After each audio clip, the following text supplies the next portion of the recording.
जय जगन्नाथ पिला माने आज हमर आउ एक नूतन वीडियो को आपण मानको स्वागत। आज वीडियो प्राबंधिक शशिभूषण राय ऊपर आलोचना करिबा। तांको प्रबंध गुडी कोन कोन रहिछि से प्रबंध मध्य को विषय से वर्णना करिसेंती केउ मसियार प्रकाश पाइथिला एगुडी को आमे जानिबा। तो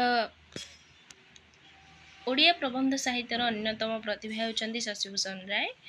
प्रबंध साहित्य को जो तीन भाग विभक्त करा जायथिला आदि पर्व मध्य पर्व और उत्तर पर्व तन्मध्यरु प्राबंधिक आदि पर्व रे तांकर प्रतिभा प्रदर्शन करथिले।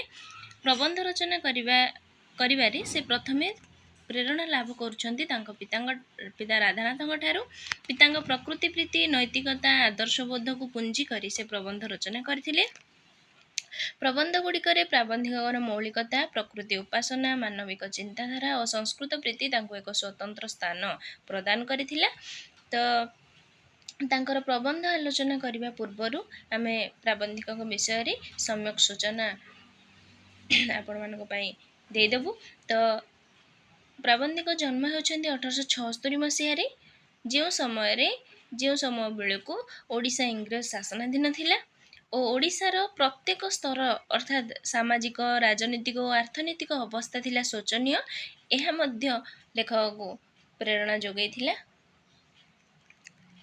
प्रबंध रचना करिया पई। तो आमे तो जानिले जे शशिभूषण राय हेउछंती राधानाथंकर सुयोग्य संतान। तो शशिभूषण रायंकर ओडिया बंगला इंग्राजी संस्कृत भाषा रे थिला अगाध पांडित्य।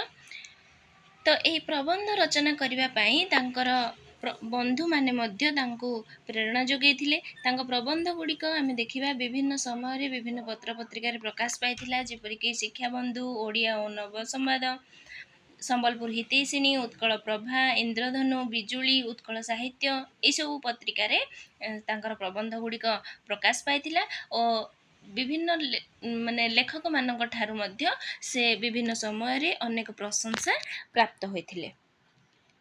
तो शशिभूषण राय इंग्राजी रे एक पुस्तक रचना करथिले महानदी रामबल्स। एटा मध्य गोटे इम्पोर्टेंट प्रश्न हे परिबो बिला माने आपण मानक पई। तो तांकर प्रबंध गुड़िक मध्य रे आमे देखिबा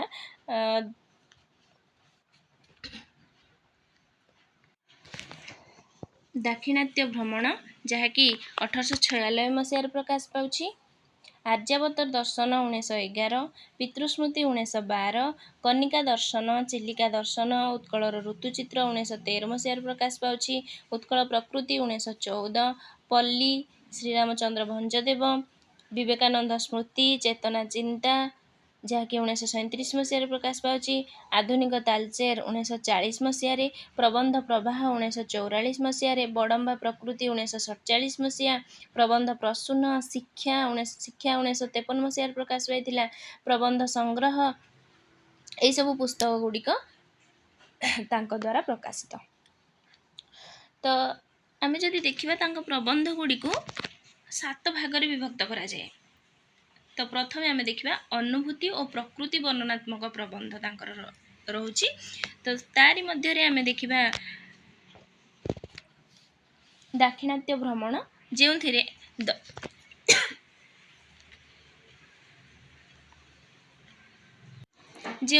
दक्षिण भारत यात्रा प्रसंग रहुछि। दक्षिण भारतर प्राकृतिक दृश्य सहित दक्षिण भारतर सामाजिक और धार्मिक जीवनधारा संपर्क रे एथिरे से मत प्रदान करिसेंती। तापर आमे देखिबा आर्यावर्त दर्शन बड़म्बा प्रकृति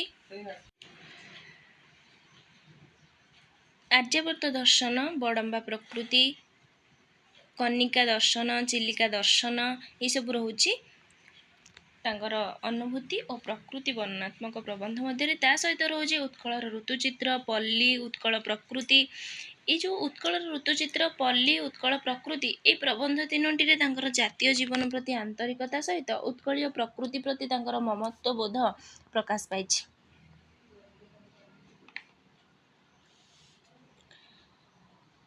उत्कलर ऋतुचित्र प्रबंधटी को रचना करिया पई से कालिदासंक ऋतुसंहार को अनुसरण करथिले।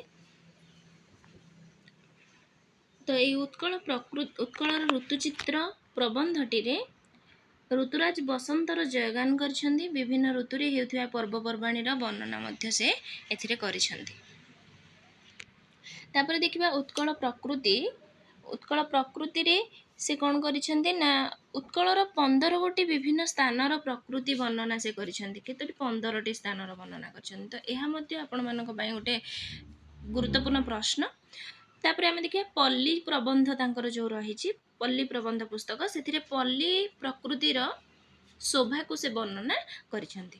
ତ ଏଇଭଳି ଭାବରେ ଆମେ ତାଙ୍କର ଦେଖିଲେ ପ୍ରକୃତିକୁ ସେ ପୁଞ୍ଜି କରି ଯେଉଁ ପ୍ରବନ୍ଧ ଗୁଡ଼ିକ ରଚନା କରିଥିଲେ। ତାପରେ ଆମେ ଦେଖିବା ସ୍ମୃତିଚାରଣମୂଳକ ପ୍ରବନ୍ଧ, ଯେଉଁଥିରେ ସେ ବଡ଼ମାନଙ୍କର ସ୍ମୃତିକୁ ସ୍ଥାନ ଦେଇଛନ୍ତି। ତ ସ୍ମୃତିଚାରଣ ପୂର୍ବକ ପ୍ରବନ୍ଧ ମଧ୍ୟରେ ଆମେ ଦେଖିବା ତାଙ୍କର ପିତୃସ୍ମୃତି, ଶ୍ରୀରାମଚନ୍ଦ୍ର ଭଞ୍ଜଦେବ, ବିବେକାନନ୍ଦ ସ୍ମୃତି, ଏଗୁଡ଼ିକ ହେଉଛି ମୁଖ୍ୟ।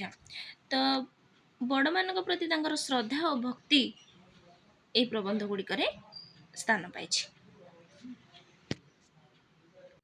ତ ଶ୍ରୀରାମଚନ୍ଦ୍ର ଭଞ୍ଜଦେବ ପ୍ରବନ୍ଧଟିରେ ତାଙ୍କର ପ୍ରିୟ ବନ୍ଧୁ ଶ୍ରୀରାମଚନ୍ଦ୍ର ଭଞ୍ଜଦେବଙ୍କ ଅକାଳ ବିୟୋଗରେ ସେ ଏହି ପ୍ରବନ୍ଧଟିକୁ ରଚନା କରିଥିଲେ। ତାପରେ ପିତୃସ୍ମୃତିରେ ସେ ତାଙ୍କ ପିତାଙ୍କ ମହତ୍ତ୍ୱ ବା ରାଧାନାଥଙ୍କର ମହତ୍ତ୍ୱ ବର୍ଣ୍ଣନା କରିଛନ୍ତି, ତାଙ୍କର ଶ୍ରେଷ୍ଠତ୍ୱ ଏଥିରେ ପ୍ରତିପାଦନ କରିଛନ୍ତି। ତାପରେ ଆମେ ଦେଖିବା ତାଙ୍କର ଶିକ୍ଷା ପ୍ରତି ଯେଉଁ ଅନୁରାଗ ଥିଲା, ଶିକ୍ଷା ବିଷୟକ ପ୍ରବନ୍ଧ ଗୁଡ଼ିକରେ ସେ ତାକୁ ପ୍ରକାଶ କରିଛନ୍ତି। ତ ଶିକ୍ଷା ସମ୍ବନ୍ଧୀୟ ପ୍ରବନ୍ଧ ଗୁଡ଼ିକ ତାଙ୍କର ଶିକ୍ଷା ଶୀର୍ଷକ ପୁସ୍ତକରେ ପ୍ରକାଶ ପାଇଥିଲା। ତ ତାପରେ ଆମେ ଦେଖିବା ତାଙ୍କର ନୈତିକ ଓ ଦାର୍ଶନିକ ଭାବ ଆଧାରିତ ପ୍ରବନ୍ଧ ଗୁଡ଼ିକ କ'ଣ କ'ଣ ରହୁଛି। ତ ଏଇ ଦାର୍ଶନିକ ଓ ନୈତିକତାକୁ ଆଧାର କରି ତାଙ୍କର ଯେଉଁ ପ୍ରବନ୍ଧ ଗୁଡ଼ିକ ରହୁଛି, ତା ମଧ୍ୟରେ ଆମେ ଦେଖିବା ସେଇ ପ୍ରବନ୍ଧ ଗୁଡ଼ିକ ପ୍ରବନ୍ଧ ସଂଗ୍ରହ ପୁସ୍ତକରେ ତାଙ୍କର ପ୍ରକାଶ ପାଉଛି। ଯେଉଁ ତାଙ୍କର ପ୍ରବନ୍ଧ ସଂଗ୍ରହ ରହୁଛି, ସେଇ ପ୍ରବନ୍ଧ ସଂଗ୍ରହରେ ରହୁଛି କ'ଣ ନା, ଏଠି ପିଲାମାନେ ସେଇ ପୁସ୍ତକଟିର ନାଁ ରହିନି। ତ ପ୍ରବନ୍ଧ ସଂଗ୍ରହ ଯେଉଁ ପୁସ୍ତକଟି ରହିଛି, ସେଇ ପୁସ୍ତକରେ ତାଙ୍କର ନୈତିକ ଓ ଦାର୍ଶନିକ ଭାବ ଆଧାରିତ ପ୍ରବନ୍ଧ ଗୁଡ଼ିକ ସ୍ଥାନ ପାଇଛି। ତା ମଧ୍ୟରେ ଈଶ୍ୱର, ଦୁଃଖ, ମୁଁ, ଧର୍ମ ଓ ନୀତି, ସ୍ଥିତଧି, ମହତ୍ତ୍ୱ, ଉଚ୍ଚାଭିଳାଷୀ, ସୌଜନ୍ୟର ଶକ୍ତି ପ୍ରବନ୍ଧ ଗୁଡ଼ିକ ସ୍ଥାନିତ। ପରବର୍ତ୍ତୀ ସମୟରେ ଆମେ ଦେଖିବା ତାଙ୍କର ପ୍ରକୃତି ପ୍ରେମୀ ଓ ସୌନ୍ଦର୍ଯ୍ୟ ଉପାସନାର ପ୍ରବନ୍ଧ ଗୁଡ଼ିକ ମଧ୍ୟରେ ରହୁଛି। ସେଇ ପ୍ରବନ୍ଧ ଗୁଡ଼ିକ ତାଙ୍କର ରହୁଛି ମଧ୍ୟ ପ୍ରବନ୍ଧ ସଂଗ୍ରହ ପୁସ୍ତକରେ, ଯେଉଁଥିରେ ରହୁଛି ମୁଁ ଓ ମୋର ସମାଜ, ଜାତୀୟତାର ଅନୁଭୂତି, କହ ପନ୍ଥା, ଜୀବନ ଯୁଦ୍ଧ ଆଦି ପ୍ରବନ୍ଧ। ପରବର୍ତ୍ତୀ ସମୟରେ ଆମେ ଦେଖିବା ତାଙ୍କର ଧର୍ମ ବିଷୟକ ଯେଉଁ ପ୍ରବନ୍ଧ ଗୁଡ଼ିକ ରହୁଛି, ଧର୍ମ ବିଷୟକ ପ୍ରବନ୍ଧ ଗୁଡ଼ିକ ମଧ୍ୟରେ ରହୁଛି ତାଙ୍କର